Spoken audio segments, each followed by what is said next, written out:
آگے چلیے، جو نبیوں کی رحمت سے جنہوں نے اعتدال کیا، تجاوز کیا، حدود سے باہر نکلے، ان کی اللہ نے پھر شکلوں کو مسخ کر دیا۔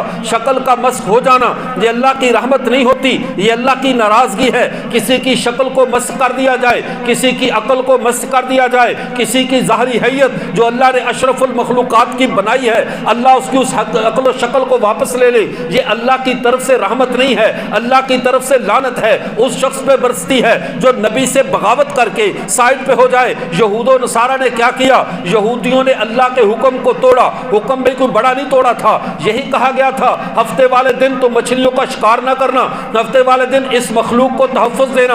انہوں نے کوئی نصوص کو نہیں توڑا، انہوں نے کوئی نبوت کا دعویٰ نہیں کیا تھا، انہوں نے نبی کی شریعت میں کوئی نئی حد دیوار کھڑی نہیں کی تھی، ایک چھوٹی سی تعویل کی تھی۔ تعویل کیا کی؟ مچھلیوں کو ہفتے والے دن ایک الگ تالاب میں جمع کر لیتے۔ مچھلیوں کو معلوم تھا کہ ہفتے کے دن یہ ہمارا شکار نہیں کر سکتے، اللہ نے ان کے دل میں اس بات کا القاء کر دیا تھا۔ مچھلیاں اپنے آپ کو پرامن سمجھتی تھی، وہ اپنے آپ کو محفوظ سمجھتی تھی۔ جب وہ پرامن محفوظ ہونے کی وجہ سے ان کے تالابوں میں گئیں، انہوں نے واپسی کے راستے بند کیے، اگلے دن ان کا شکار کیا۔ بظاہر انہوں نے اللہ کے حکم کو مانا کہ ہفتے کے دن مچھلی کو ہاتھ نہیں لگایا، لیکن اپنے خوب سے باطن سے ایک چھوٹی سی تعویل کی کہ اللہ کا حکم بھی باقی رہے، ہمارا دنیاوی نفع بھی ہو جائے، اللہ کی بات بھی نہ ٹوٹے، رسول اللہ کا کلام بھی باقی رہے، اور ساتھ ساتھ ہمارا نفع بھی باقی رہے۔ اللہ نے کیا کہا؟ وَلَقَدْ عَلِمْتُمُ الَّذِينَ اعْتَدَوْا مِنْكُمْ فِي السَّبْتِ فَقُلْنَا لَهُمْ كُونُوا قِرَدَةً خَاسِئِينَ۔ یہ وہ لوگ ہیں، اللہ ان کو جانتے ہیں، انہوں نے ہفتے والے دن بدتمیزی کی ہے، ہفتے والے دن اپنی حدود سے تجاوز کیا ہے، جو حدود ان کی متعین کی گئی تھی کہ تم نے یہ حرکت نہیں کرنی۔ اگرچہ انہوں نے مچھلی کو ہاتھ نہیں لگایا، اگرچہ انہوں نے اللہ کے حکم کو نہیں توڑا، لیکن صرف اتنا جرم کیا، اللہ کے حکم میں تعویل کر کے حکم سے فرار کا راستہ ڈھونڈا تھا۔ اللہ نے بندر اور ذلیل ترین بندروں میں تقسیم کر دیا۔ پھر آپ یہ بتاؤ، جو محمد عربی سے بغاوت کر جائے، محمد عربی کی نبوت کے مقابلے میں نئی نبوت کو کھڑا کر دے، محمد کے قرآن کے مقابلے میں نئی کتاب تذکرہ لے آئے، اللہ کے نبی کی وحی کے مقابلے میں اپنی نئی وحی لے کر آ جائے، ایسے شخص کو اللہ بندر نہیں بنائے گا تو اور کیا کرے گا؟ اس نے رحمت کا راستہ خود چھوڑا ہے۔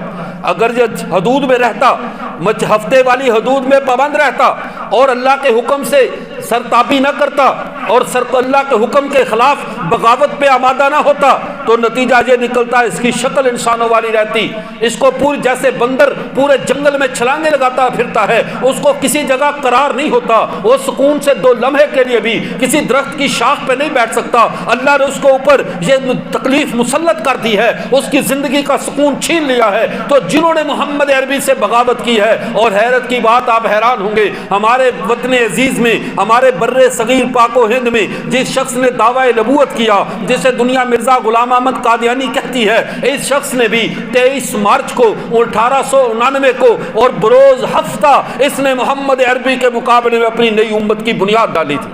جو کام یہودیوں کا، وہی کام کس نے کیا؟ مرزا غلام قادیانی نے۔ ہفتے والے دن یہودیوں نے ایک حرکت کی کہ نبی کے مقابلے میں انہوں نے اپنی یہ بات کی کہ جانوروں کو، مچھلیوں کو پکڑا۔